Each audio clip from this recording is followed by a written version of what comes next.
نحمده ونصلي على رسوله الكريم اما بعد فاعوذ بالله من الشيطان الرجيم بسم الله الرحمن الرحيم رب اشرح لي صدري ويسر لي امري واحلل عقدة من لساني يفقهوا قولي. بر الوالدین، یہ جو را کے اوپر زبر ہے یہ درست کر لیجیے، یہ مضاف مضاف الیہ ہے، تو مضاف پہ کیا ہوتا ہے؟ پیش ہوتی. بر الوالدین، والدین سے حسن سلوک. بر کا لفظ بے رے سے ہے، بر یبر، نصر ینصر سے اطاعت کرنا، حسن سلوک کرنا، خدمت کرنا، اور اس کی صفت ہوتی ہے بر.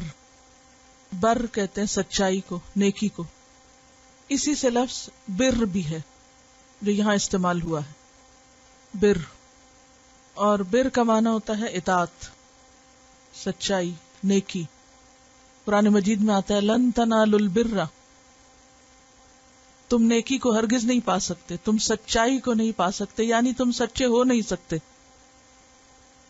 اور اطاعت کے معنوں میں بھی ہے، یعنی اطاعت کامل اس وقت تک ہو نہیں سکتی جب تک کہ تم وہ خرچ نہ کرو جس کو تم پسند کرتے ہو. تو بر الوالدین کا معنی کیا ہوا پھر؟ والدین کی اطاعت کرنا، ان کی خدمت کرنا، ان سے اچھا سلوک کرنا. قال اللہ تعالی وَقَضَى رَبُّكَ أَلَّا تَعْبُدُوا إِلَّا إِيَّاهُ وَبِالْوَالِدَيْنِ إِحْسَانًا. اور تیرے رب نے فیصلہ کر دیا، اللہ تعالیٰ کا فرمان ہے، اور تیرے رب نے فیصلہ کر دیا ہے کہ تم لوگ کسی کی عبادت نہ کرو مگر صرف اسی کی، اور والدین کے ساتھ نیک سلوک کرو. یہاں پر لفظ قضا استعمال ہوا ہے، یعنی حتمی بات ہے، پکی بات ہے، ایسا تو کرنا ہی ہوگا. ڈیسائیڈڈ. قاضی کس کو کہتے ہیں؟ ہو از اے قاضی، فیصلہ کرنے والا. تو قضا جو فیصلہ کر دے. یہاں پر یہ نہیں کہا کہ تیرے رب نے حکم دیا، یہ تیرے رب نے پسند کیا، یہ تیرے رب کا فرمان ہے، بلکہ کیا کہا؟ فیصلہ کر دیا. یہ کوئی چوائس کی بات نہیں رہی، اب تمہاری مرضی پہ نہیں ہے، اٹس ڈیسائیڈڈ. وَقَضَى رَبُّكَ، اور ربک میں کاف کس کی طرف اشارہ ہے؟ نبی صلی اللہ علیہ وسلم کی طرف. اے محمد صلی اللہ علیہ وسلم، تیرے رب کا فیصلہ ہے. یہ بھی تو ہو سکتا تھا کہ رب کا فیصلہ ہے، رب نے فیصلہ کر دی. یہ کیوں کہا ربو کا؟ تیرے رب نے فیصلہ کیا. جی اپنائیت. اور نہیں، میرا سوال یہ ہے کہ ربو کا کیوں کہا گیا؟ جی اور ہاں ہمارا جی ہاں، بات کو زیادہ اہم ثابت کرنے کے لیے. یہ ایسے ہی جیسے عام زبان میں ہم کہتے ہیں، جیسے ماں اگر بچے سے کچھ منوانا چاہتی تو ایک تو یہ کہتی ہے کہ یہ کام کر لو، اور ایک یہ کہتی ہے تیرے باپ کا فیصلہ ہے کہ یہ کام کرنا ہے. دونوں میں کیا فرق ہے؟ تمہیں یہ کام کرنا ہے، اور دوسرے کہ تیرے باپ کا فیصلہ ہے کہ یہ کام تجھے یوں ہی کرنا ہے، تجھے یہی پڑھنا ہے، تجھے یہ خریدنا ہے، تجھے یہ بیچنا ہے، تجھے یہ چھوڑنا ہے، تجھے یہ لینا ہے. فرق ہے، بہت بڑا فرق ہے. وَقَضَى رَبُّكَ، تیرے رب نے فیصلہ کر دیا ہے، اللہ تعبدوا، کہ نہ تم عبادت کرو گے. یعنی سب اہل ایمان کو خطاب ہے، بنیادی طور پر تو سب انسانوں کو خطاب ہے، لیکن خصوصاً جو اللہ کو مانتے ہیں. الا ایاہ، مگر صرف اسی کی، یعنی اللہ کی، اللہ ہی کی عبادت ہوگی. اور عبادت کا کیا معنی ہے؟ اللہ کے احکام کو مان لینا، اطاعت کرنا، دل کی آمادگی سے تسلیم کرنا. اور لفظی معنی تو بہت دفعہ آپ رٹ چکے ہیں، الخضوع والتذلل، اور پھر محبت کے ساتھ اطاعت کی روش. تیرے رب کا فیصلہ ہے کہ اللہ کی طرف سے آنے والے احکامات کو تم مانو گے، دل سے قبول کرو گے، اور جیسے چاہا گیا ہے ویسے ہی کر کے دکھاؤ گے. یہ کرنا ہوگا. اس زمین پر، اس دنیا میں انسان اپنی مرضی کرنے نہیں آیا، یہاں اسے اللہ کا بندہ بن کر رہنا ہوگا.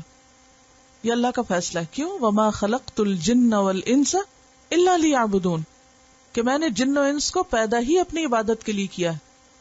مرضی دی ہے ان کو، جن و انس کو آزادی دی ہے، لیکن اس کے ساتھ پابندی بھی لگا دی، اور آزادی امتحان کے لیے کہ کرتے ہو یا نہیں کرتے ہو، اپنی رضا سے، اپنی مرضی سے.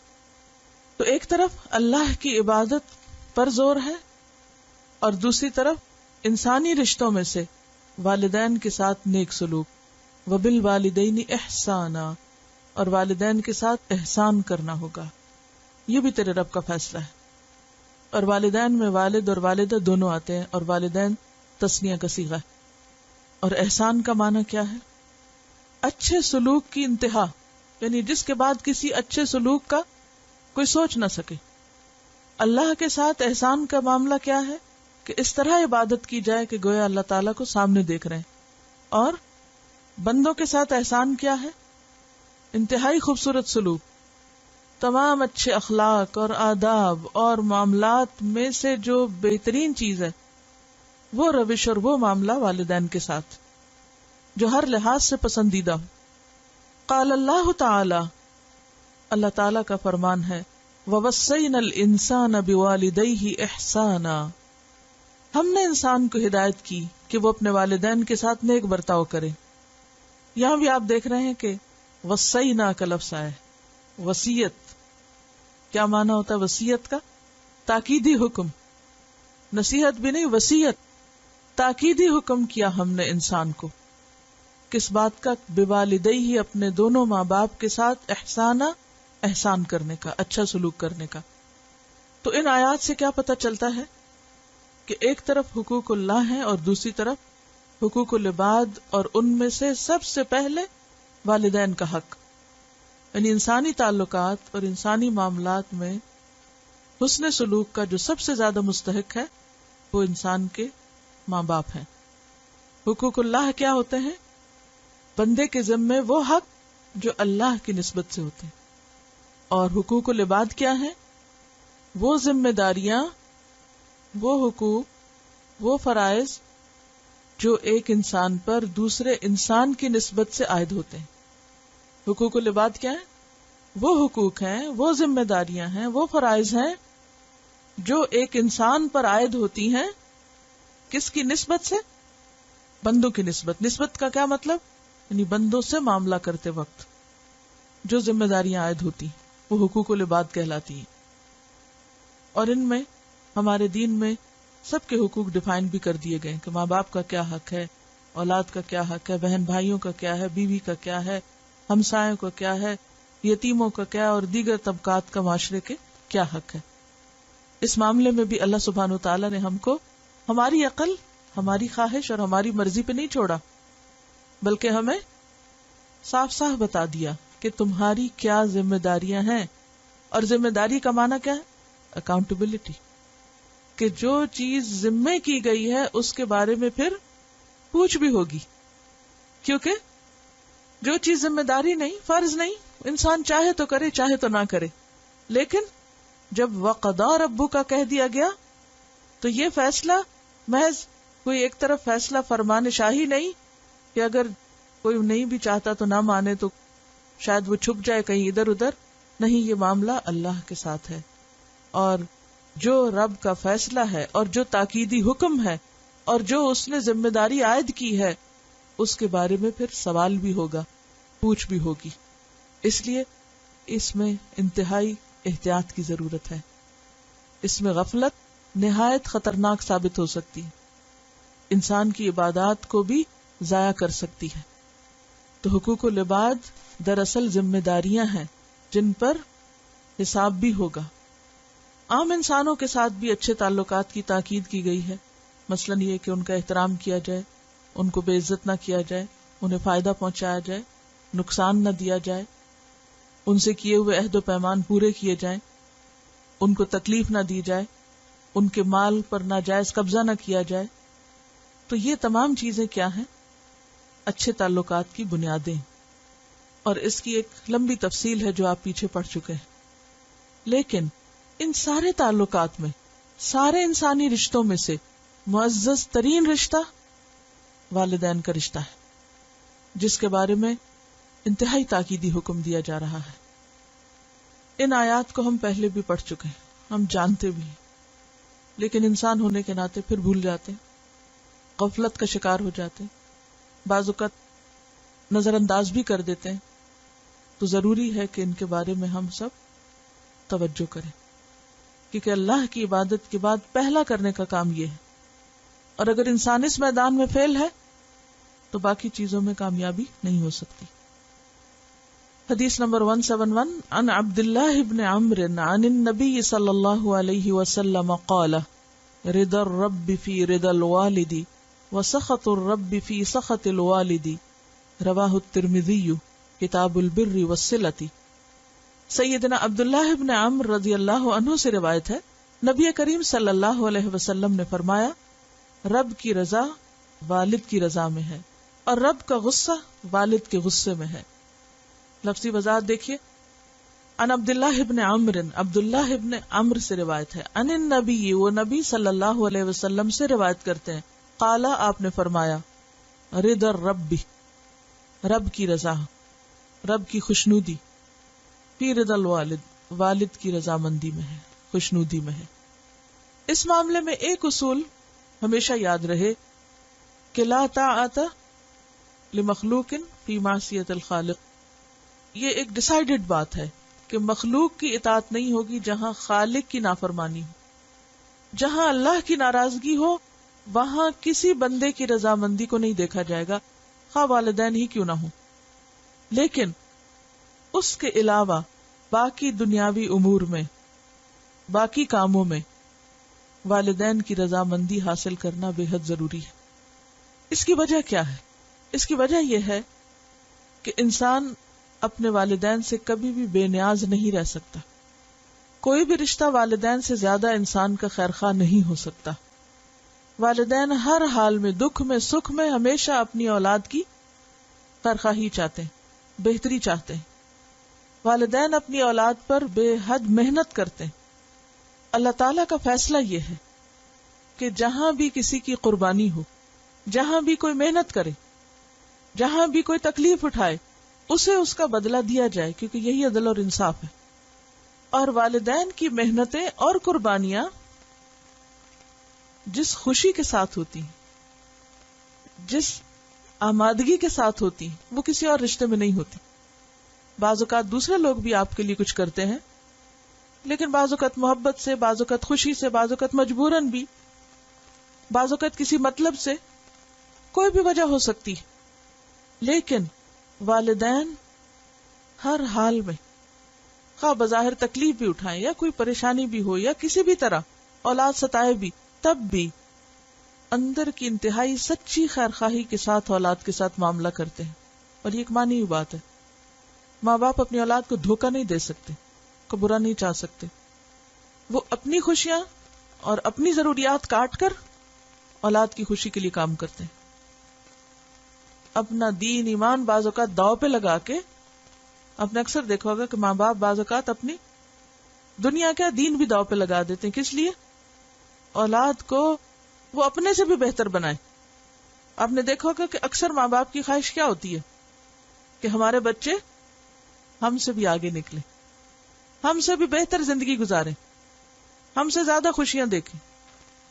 جو تکلیفیں ہم نے دیکھی ہیں یا جو مشقتیں ہم نے دیکھی ہیں یا جو پریشانیاں ہمیں ملی ہیں وہ ہمارے بچوں کو نہ آئیں، اور ہر اعتبار سے ان کو پروٹیکٹ کرتے رہتے ہیں، خود فرنٹ پہ رہتے ہیں، خود تکلیفیں اٹھاتے ہیں، خود مشکل اٹھاتے ہیں اور ان کو بچاتے رہتے ہیں۔ جیسے آپ نے دیکھا ہوگا کہ جانوروں کے اندر بھی جب کوئی خوف خطرہ ہوتا ہے تو کس طرح ایک مرغی بھی اپنے بچوں کو اپنے پروں تلے سمیٹ لیتی ہے، خود خطرے کے آگے کھڑی ہو جاتی ہے اور بچوں کو سمیٹ لیتی ہے کہ ان کو کوئی نقصان نہ ہو۔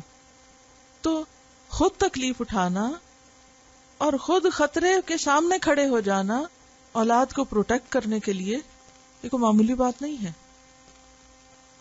اور یہ چیز اللہ ہی نے بندوں کے دل میں رکھی، تو اللہ ہی نے پھر اولاد کے ذمہ یہ کیا ہے کہ ماں باپ کی رضامندی کو ہر حال میں ملحوظ خاطر رکھے، اور یہ عین انصاف ہے، عین عدل ہے۔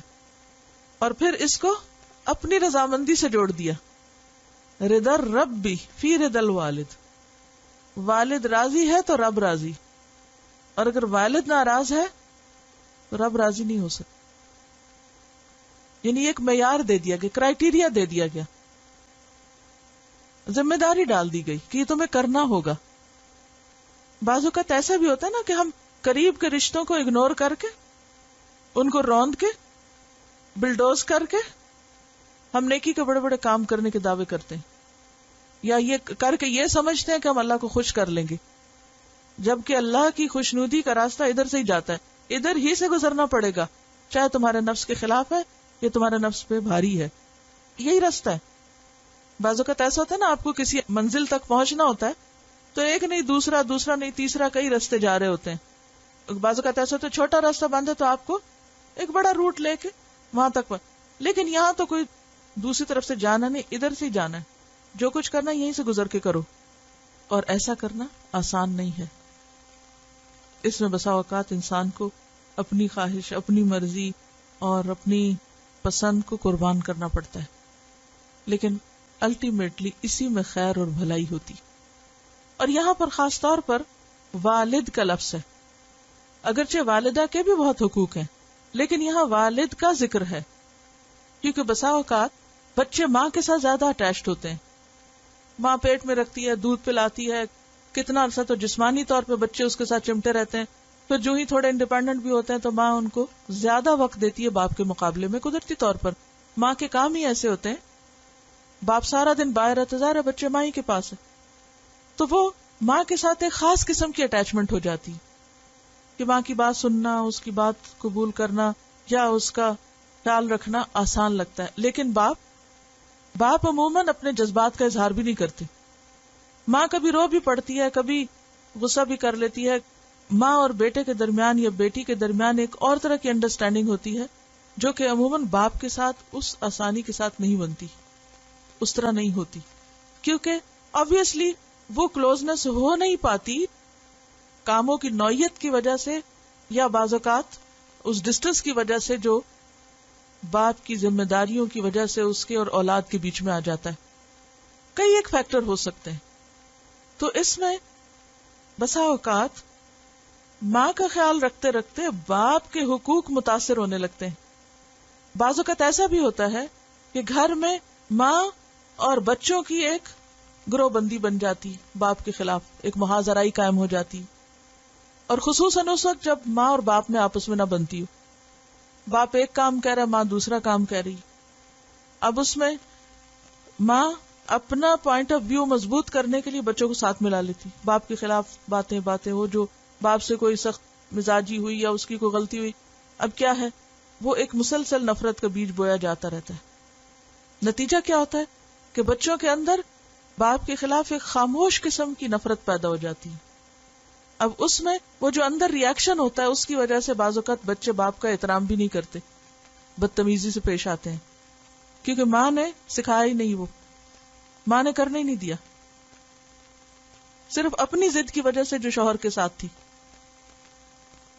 اب بچے تو معصوم ہیں، ان کو تو جو جیسا سکھائے گا، اور بعض اوقات ایسا دیکھنے میں آتا ہے کہ بچے جب بڑے ہوتے ہیں خود ہوش سنبھالتے ہیں، پھر انہیں سمجھ میں آتا ہے کہ یہ غلط ہو گیا، تو ایسے میں باپ کا ذکر کر کے الگ طور پر اس کی رضامندی حاصل کرنے کی بات کی گئی ہے۔ رضا الرب فی رضا الوالد، رب کو راضی کرنا تو باپ کو راضی کرنا ہوگا، کیونکہ مرد عموماً کیا ہوتے ہیں، سخت مزاج ہوتے ہیں، ڈسپلنڈ ہوتے ہیں، بعض اوقات ان کے اپنا ایک مخصوص مزاج ہوتا ہے، عورتوں کی طرح زیادہ باتیں نہیں کرتے، بعض اوقات بچوں کے ساتھ وہ کمیونیکیشن لیول نہیں ہوتا جو ماں کا ہوتا ہے، نتیجتاً کیا ہوتا ہے، ایک ڈسٹنس آ جاتا ہے۔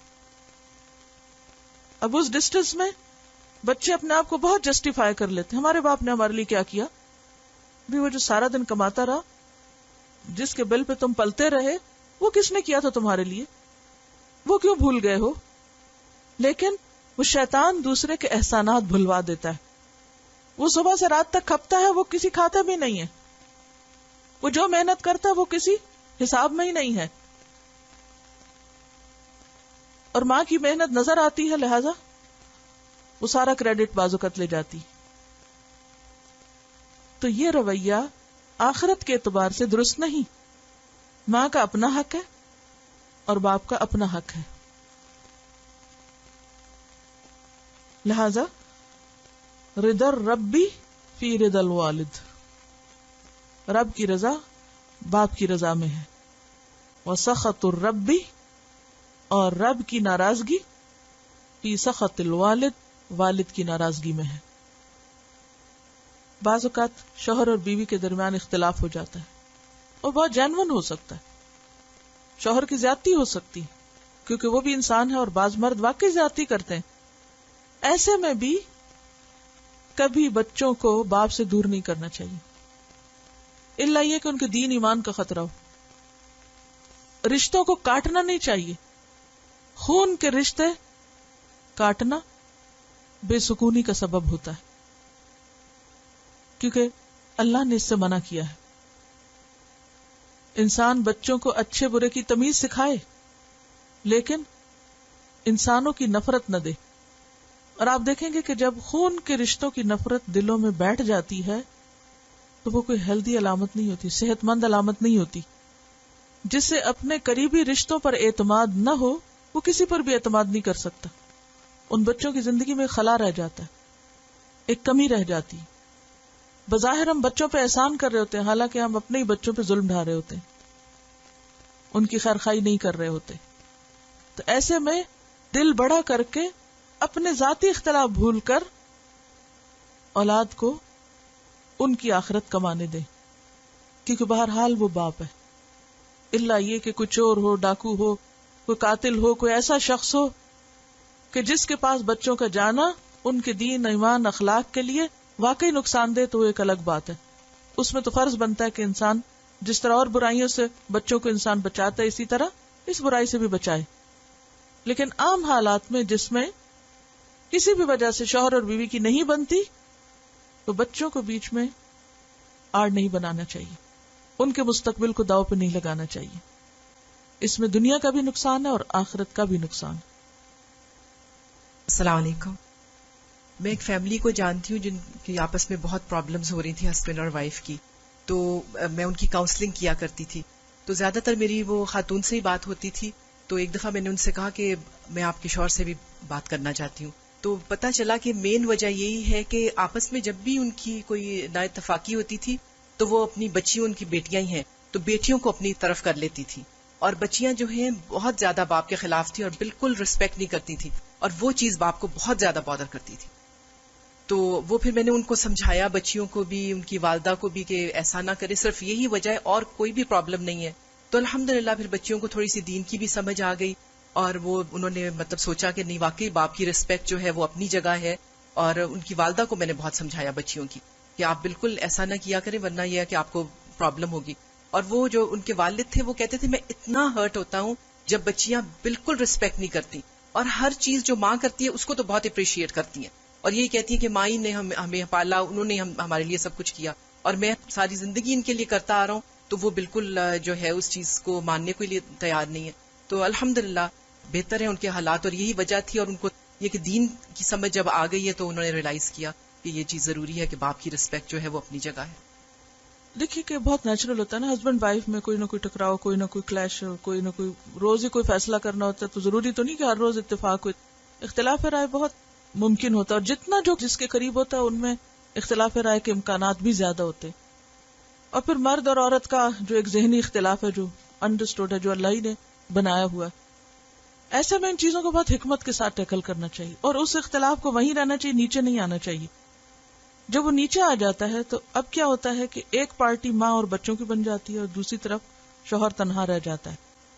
اب نتیجہ کیا ہوتا ہے کہ وہ سارے دن کام کر کے تھکا ہوا جب گھر آتا ہے تو گھر میں بیوی تو ویسے ہی ناراض ہے کیونکہ اس کا اختلاف ہو گیا تھا، کسی بات پہ آرگیومنٹ ہوگی. اب اس نے 7 اولاد کو بھی ملایا ہوا ہے، لہذا کوئی بات کرنے والا ہی نہیں، کوئی عزت دینے والا ہی نہیں. اور مرد حضرات جتنا عزت نہ ملنے پر ہرٹ ہوتے ہیں، چاہے وہ اس کا اظہار نہ کریں، کیونکہ اللہ نے ان کو ایک درجہ اوپر دیا نا. جب ان کی فطرت میں اللہ نے رکھ دیا کہ ان کی عزت کی جائے، انہیں احترام دیا جائے، جب ان کو وہ احترام نہیں ملتا تو پھر وہ اور نیگیٹولی ریئیکٹ کرتے ہیں، جس کے نتیجے میں لامتناہی مسائل شروع ہو جاتے ہیں.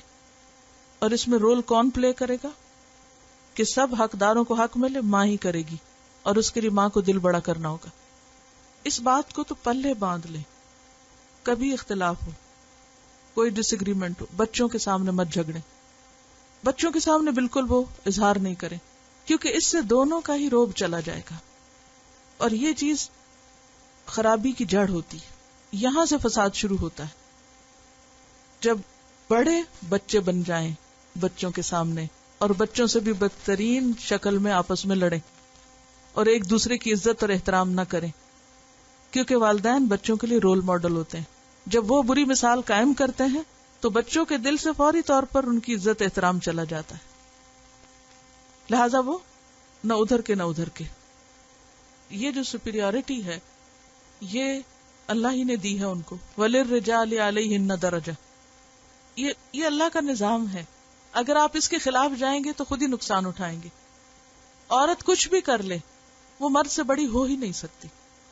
یہ نہیں کہ میں اس کے باعث ہوں، عورتوں کے خلاف ہوں، میں خود ایک عورت ہوں، لیکن اس تقسیم کو سمجھنا چاہیے اور اسے رضیت باللہ ربن کے تحت مان لینا چاہیے جو اللہ نے رکھی ہے، اور اسے قبول کر لینا چاہیے.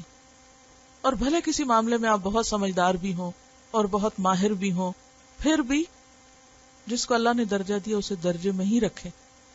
اسی میں بھلائی ہے، اسی میں خاندان کی ذہنی صحت ہے، اسی میں خاندان کی عملی ترقی ہے، اسی میں ان کی دنیا اور دین و آخرت کی سربلندی ہے. اگلی حدیث ہے عن ابی الدرداء سمع النبی صلی اللہ علیہ وسلم یقول الوالد اوسط ابواب الجنة فأدع ذلك الباب او احفظه رواہ ابن ماجہ کتاب الادب. سیدنا ابو درداء رضی اللہ عنہ سے روایت ہے کہ انہوں نے نبی کریم صلی اللہ علیہ وسلم سے سنا، والد جنت کا درمیانی دروازہ ہے، پس چاہے تو اس دروازے کو ضائع کر دو یا اس کی حفاظت کرو. لفظی وضاحت. عن ابی الدرداء، ابو درداء صحابی سے روایت ہے رضی اللہ عنہ، سمع انہوں نے سنا، النبی نبی صلی اللہ علیہ وسلم سے، یقول آپ فرماتے تھے. اب آپ دیکھیے کہ کہیں پر آتا قالا اور کہیں آتا یقول. تو یقول جو ہے اس میں خاص طور پر یہ کہ یہ بات آپ ایک سے زائد بار فرماتے تھے، یعنی آپ کہا کرتے تھے کیا؟ الوالد والد، اوسط درمیانہ، ابواب دروازوں میں سے، الجنتی جنت کے، جنت کے دروازوں میں سے درمیانہ دروازہ ہے، سینٹرل گیٹ. فأدع ذالک، پس ضائع کر دو اس کو، البابا یعنی اس دروازے کو، او احفظہ یا اس کی حفاظت کرو. اس کو ابن ماجہ نے روایت کیا ہے کتاب الادب میں. اس حدیث میں بھی والد کے مقام کا ذکر کیا جا رہا ہے کہ والد جنت کے دروازوں میں سے ایک دروازہ ہے، اور وہ بھی بہترین دروازہ، درمیانہ دروازہ، مین گیٹ جسے آپ کہہ سکتے ہیں. تو چاہے اس دروازے کی حفاظت کرو اور چاہے اس کو ضائع کر دو. حفاظت کا کیا معنی ہے؟ کہ اس کے ساتھ اپنا تعلق درست رکھو، اس کو اس کا مقام دو، اس کو راضی رکھو، تاکہ جنت میں داخلہ باعزت طریقے سے ہو سکے. آپ کو وہ روایت یاد ہوگی اصحاب الاعراف کے بارے میں، کہ جس میں آتا ہے کہ کچھ لوگ اعراف پر ہوں گے اور ان میں سے وہ جو شہید ہوئے لیکن والدین کی مرضی کے خلاف جہاد میں شریک ہوئے. ایک طرف شہادت ہے اور دوسری طرف والدین کی نافرمانی. جنت میں جانے سے وہ نافرمانی روکے ہوئے ہے اور جہنم میں جانے سے وہ شہادت روکے ہوئے ہے. تو وہ عین بیچ میں اٹکے ہوئے ہیں. بعض اوقات انسان ایک طرف بہت بڑی بڑی نیکیاں کرتا ہے، بڑے بڑے کام کرتا ہے، اور دوسری طرف کو کمپلیٹلی اگنور کر دیتا ہے. یہ رویہ بھی درست نہیں. اعتدال کی ضرورت ہے. انسان جہاد فی سبیل اللہ جیسے کام کو کرتے ہوئے بھی اپنی ذمہ داریوں کو نہ بھولے اور اپنے فرائض کو یاد رکھے. اور اس کی تائید یہ اگلی حدیث ایک کرتی ہے جس میں آتا ہے کہ ایک شخص رسول اللہ صلی اللہ علیہ وسلم کی خدمت میں حاضر ہوا اور عرض کیا کہ میں آپ سے ہجرت پر بیعت کرنے کے لیے حاضر ہوا ہوں، اور میں نے اپنے والدین کو اس حال میں چھوڑا کہ دونوں رو رہے تھے، یعنی وہ راضی نہیں تھے.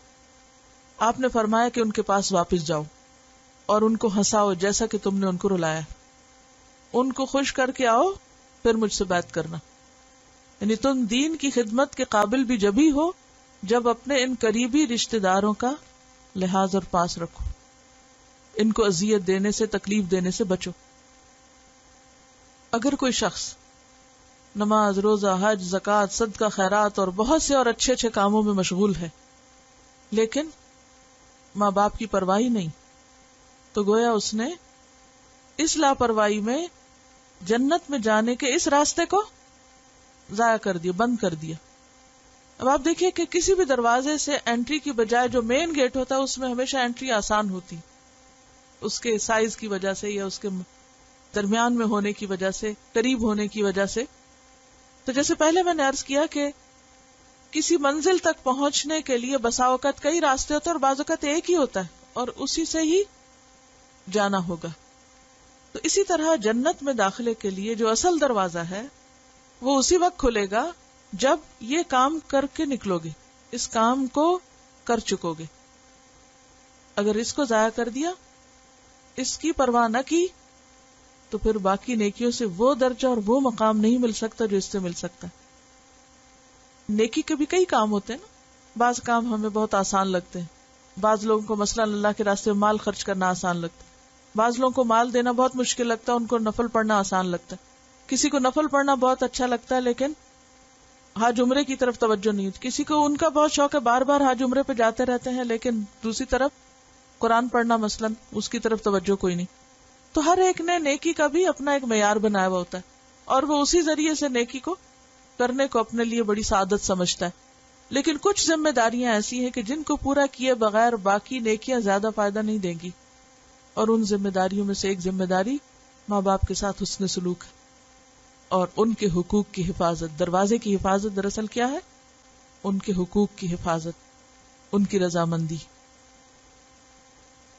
ان کا سوال یہ ہے کہ اگر کوئی والدین شرک کرتے ہیں اور اولاد کو بھی شرک کی طرف لگاتے ہیں، اور اس صورت میں اگر وہ اپنی مرضی سے کوئی اور کام کر لیتے ہیں جیسے شادی کا معاملہ ہے، تو ایسی صورت میں اگر والدین ناراض ہوں تو پھر کیا ہوگا؟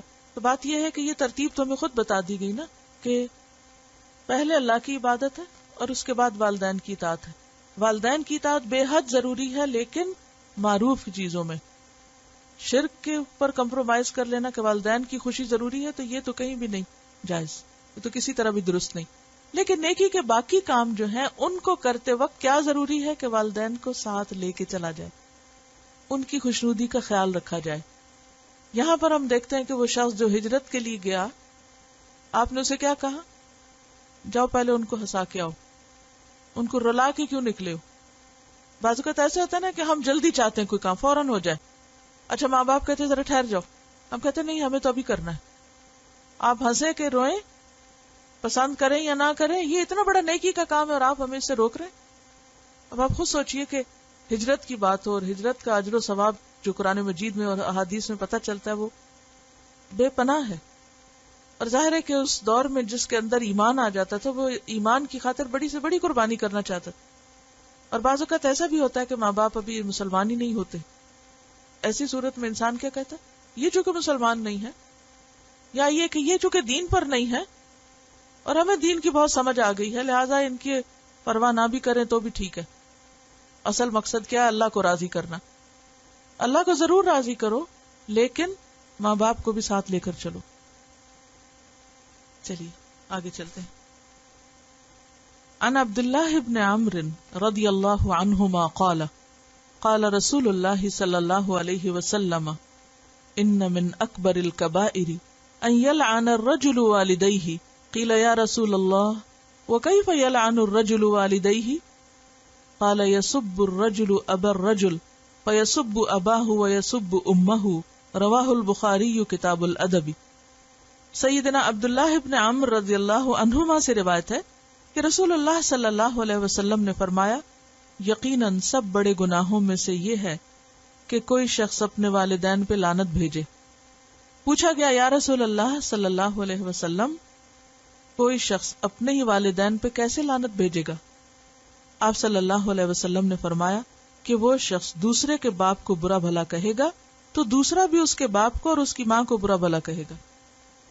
کتنی دور کی بات بتائی گئی، کہاں تک ادب اور احترام کا خیال رکھنا ہے کہ ڈائریکٹ یا انڈائریکٹ کوئی چیز سبب نہ بنے ماں باپ کی بدنامی، بے عزتی یا تکلیف کی۔ لفظی وضاحت ان عبداللہ ابن عمرو، عبداللہ ابن عمر رضی اللہ عنہما سے روایت ہے، قال کہا، قال رسول اللہ فرمایا رسول اللہ صلی اللہ علیہ وسلم نے، ان بے شک یقیناً من سے اکبر الکبائر کبائر میں سے سب سے بڑا، اکبر یعنی سب سے بڑا، سب سے کبیر، اور کبائر جمع ہے کبیر کی، کبیرہ گناہوں میں سے بہت بڑا گناہ، یعنی صرف گناہ نہیں بلکہ کبیرہ گناہ، اور کبیرہ گناہوں میں بھی ٹاپ پر کیا ہے، ان یلعن الرجل کہ لعنت کرے کوئی شخص، والدیہ اپنے والدین کو، اپنے ماں باپ کو لعنت کرنا۔ قیل کہا گیا یا رسول اللہ، اے اللہ کے رسول صلی اللہ علیہ وسلم، وکیف یلعن الرجل والدیہ، اور کس طرح ہو سکتا ہے کہ لعنت کرے کوئی شخص اپنے والدین کو؟ یہ تو پاسبل نہیں کہ کوئی بچہ ماں باپ کو گالی دے یا ماں باپ کو لعن طعن کرے، یہ کیسے، ہاؤ کم؟ کیونکہ یہ عقل کے بھی خلاف ہے نا، کچھ چیزیں تو دین کے خلاف ہوتی ہیں، اخلاق کے خلاف ہوتی ہیں، اور کچھ چیزیں عقل میں بھی نہیں آتی کہ کوئی شخص اولاد ہوتے ہوئے ماں باپ کو برا بھلا کہے۔ تو اس لیے انہوں نے حیرانی کا اظہار کیا کہ یہ کس طرح پاسبل ہے کہ کوئی ایسا بھی کر سکتا ہے۔ قالا فرمایا، یسب گالی دیتا ہے، الرجل کوئی شخص، ابر رجلا کسی اور شخص کے باپ کو، یعنی اپنے باپ کو تو کچھ نہیں کہتا، کسی کے باپ کو گالی دے دیتا ہے، کسی کے باپ کو برا بھلا کہہ دیتا ہے۔ فیسب اباہ تو وہ شخص اس کے باپ کو گالی دے دیتا ہے، یعنی اے نے بی کے باپ کو گالی دی تو بی نے اے کے باپ کو گالی دے دی۔ اب سبب کون بنا؟ وہ جس نے آغاز کیا۔ وَيَسُبُّ أُمَّهُ اور پھر وہ صرف باپ تک نہیں رہتی بات، وہ ماں کو بھی ساتھ شامل کر لیتے ہیں۔ یعنی اگر اے نے بی کے باپ کو گالی دی تو بی صرف اس پہ ٹھنڈا نہیں ہوگا کہ وہ اے کے باپ کو برا بھلا کہے، وہ ماں کو بھی ساتھ شامل کرے گا، جب جا کے اس کا غصہ ٹھنڈا ہوگا۔ تو اس طرح انسان اپنے ہی ماں باپ کی بدنامی کا سبب بن جاتا ہے۔ مثلا آپ نے دیکھا ہوگا بعض اوقات ہسبینڈ وائف میں اختلاف ہوتا ہے تو اب کیا ہے کہ شوہر صرف بیوی کو نہیں، بیوی کے ماں باپ کو برا بھلا کہنے لگتا ہے، بہت کامن سننے میں آتا ہے۔ اب کیا ہوتا ہے جب بیوی کی زبان کھلتی ہے تو وہ شوہر کو کیا، شوہر کے سارے خاندان کو لپیٹ لیتی ہے، سب عزت احترام کے رشتے ختم ہو کے رہ جاتے ہیں۔ لڑنا جھگڑنا ویسے ہی خراب کام ہے، لیکن اگر اس لڑائی جھگڑے میں انسان حدیں پار کر جائے تو یہ صرف کبیرہ گناہ نہیں، کبیرہ میں سے بھی کبیرہ ہے، اکبر ہے، کہ جس میں انسان ماں باپ کو بھی نہ چھوڑے۔ اور آپ نے دیکھا ہوگا کہ بعض لوگ مرے ہوئے ماں باپ تک کو گالیاں دینا شروع کر دیتے ہیں، بیوی پہ غصے ہوئے، اس کو کیا، اس کے مرے ہوئے ماں باپ کو بھی ساتھ شامل کر لیا۔ یعنی یہ بد اخلاقی کی انتہا ہے جس کا کوئی تصور ہی نہیں کر سکتا، جس کا ایمان کے ساتھ کوئی میچ میل ہے ہی نہیں، لیکن کتنی آسانی سے یہ سب کچھ معاشرے میں دیکھنے میں ملتا ہے۔ اور یہ سب کچھ کر کے اگر ہم یہ سمجھیں کہ ہمارے اعمال برباد نہیں ہوتے تو بڑی غلط فہمی ہوگی۔ کس قدر ضروری ہے کہ ہم اپنے بچوں کو اور دیگر لوگوں کو ان باتوں سے روشناس کرائیں، ان تک یہ بات پہنچائیں کہ وہ کتنے بڑے خسارے میں، اور آخرت کی سزا کو معمولی سزا نہیں۔ اور حقوق العباد میں یہ بات بھی یاد رکھیے کہ جب تک بندہ معاف نہ کرے اللہ تعالیٰ بھی معاف نہیں کرے۔ اللہ نے بندوں کو اختیار دیا، چاہو تو معاف کرو، نہیں تو نہ کرو۔ اور اس سے ایک اور بات بھی پتہ چلتی ہے کہ انسان صرف اتنا ہی اس کے لیے کافی نہیں کہ اپنے ماں باپ کو کچھ نہ کہے یا اپنے ماں باپ کو پروٹیکٹ کرے، یہ ماں باپ کے لیول پر، اپنے سے اوپر کے مقام پر ادب اور احترام صرف اپنے ماں باپ کا نہیں، اس درجے میں باقی سب لوگوں کا ادب احترام ضروری ہے۔ کیونکہ اگر کسی کے ماں باپ کو بھی کچھ کہا تو وہ دراصل اپنے ہی ماں باپ کو کہا۔ کسی کے والدین کو برا بھلا کہنا دراصل اپنے ماں باپ کے برا بھلا کہنے کے لیے راستہ کھولنا ہے۔ اور دوسری بات یہ ہے کہ اولاد جو کچھ کرتی ہے اس میں پھر صرف اولاد کا اپنا نہیں، ماں باپ کا بھی نام بدنام ہوتا ہے۔ مثلا اگر کوئی بچہ گالی دیتا ہے تو اس میں یہ تھوڑی کہا جاتا ہے کہ بچہ گالی دے رہا ہے، کیا کہا جاتا ہے؟ اس کے ماں باپ نے اس کو یہی سکھایا ہے، آٹومیٹیکلی ماں باپ کو ساتھ انوالو کر لیا جاتا ہے۔ اس کے ماں باپ نے اسے یہی سکھایا، اس نے یہی سیکھا، اس کو یہی تربیت ملی۔ تو کسی بھی شخص کا برا اخلاق صرف اس کے اخلاق کی بری گواہی نہیں بلکہ اس کے ماں باپ کے لیے بھی باعث اذیت ہے، کیونکہ اولاد ماں باپ کو ریپرزینٹ کرتی ہے. تو صرف اپنی نہیں، بعض اوقات ماں باپ ہی کی خاطر انسان اپنے رویے کو درست کر لے تاکہ ان کی بدنامی کا سبب نہ بنے. کسی کے برا کرنے سے ہمارے لیے برائی حلال نہیں ہو جاتی. اولاد کی تربیت میں یہ بات بھی شامل ہونی چاہیے کہ ان کے اندر یہ بات راسخ کی جائے کہ آپ صرف ایک نہیں ہو، آپ خاندان کے نمائندے ہو. آپ کا چلنا پھرنا، آپ کا اچھا برا کرنا صرف آپ کو نہیں، پورے خاندان کو اچھا نام دے سکتا ہے یا بدنام کر سکتا ہے. جسے قرآن مجید میں آتا ہے نا کہ تم ان کے خداؤں کو برا نہ کہو ورنہ جواب میں تمہارے خدا کو برا کہیں گے. گویا برائی یا بد اخلاقی ایک ایسی چیز ہے، بد زبانی ایسی چیز ہے، انسان اس پر منہ کھولتا ہی ہے تو وہ چھینٹے صرف سامنے نہیں جاتے، پلٹ کے اپنے اوپر آتے ہیں. جسے انسان کے جسم سے جو بھی گندگی خارج ہوتی اس کی بیڈ سمیل سب سے پہلے کس تک پہنچتی؟ خود انسان کو.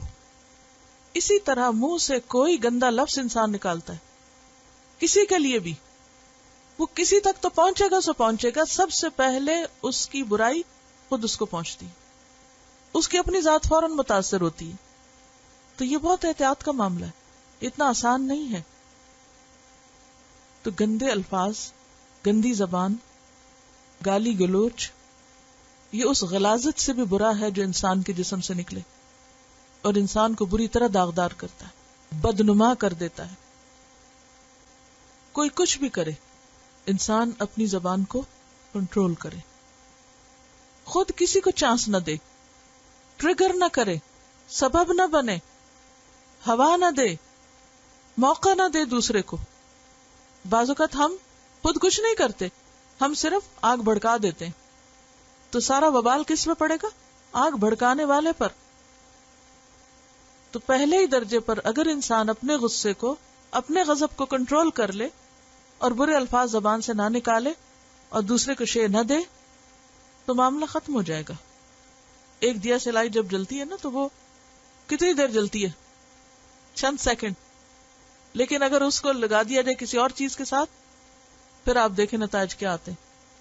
ایک شخص کتنا بھی برا کہے گا، اگر دوسرا خاموشی اختیار کر لے تو بات وہیں رہ جائے گی. وہ ایک دیا سلائی جل کے وہیں بجھ کے ختم ہو جائے گی. جس نے ہوا دے دی معاملہ بگڑ گیا، وہ تو جنگل بھی جلا دے گی. ایک چپ 100 سکھ. چپ ہی مشکل ہے نا. کہتے ہیں کہ اب یہ رشتے جو ہیں یہ ایک جوک بن گئے. لوگ اپنے ماں باپ کا مذاق اڑانے میں اور ان کی برائیوں کو بے وقوف سمجھنے میں کوئی کسر نہیں چھوڑ رکھتے. ہر آنے والی جنریشن کیا سمجھتی ہے کہ ان کے پیچھے والے احمق لوگ تھے، ان کو کچھ نہیں آتا. یہ بھی بد تہذیبی کی ایک علامت. اصل میں جب ہسبینڈ وائف آپس میں احترام نہیں کرتے تو وہاں سے ہی ساری خرابیاں شروع ہوتی. آگ وہاں سے بھڑکتی ہے جو پھر سب تک پہنچتی. یہ کہتی ہیں کہ بعض اوقات مرد مجبور کرتے ہیں کہ ان کو جواب دیا جائے اور شوہر اور غضبناک ہوتے ہیں اگر بولا نہ جائے. اس کا یہ مطلب نہیں کہ گالی دے کے ہی بولا جائے، اس کا مطلب یہ ہے کہ جو وہ پوچھ رہا ہے اس کو جواب دیا جائے. سبحانک اللہم و بحمدک نشہد ان لا الہ الا انت نستغفرک و نتوب الیک. السلام علیکم و رحمۃ اللہ وبرکاتہ.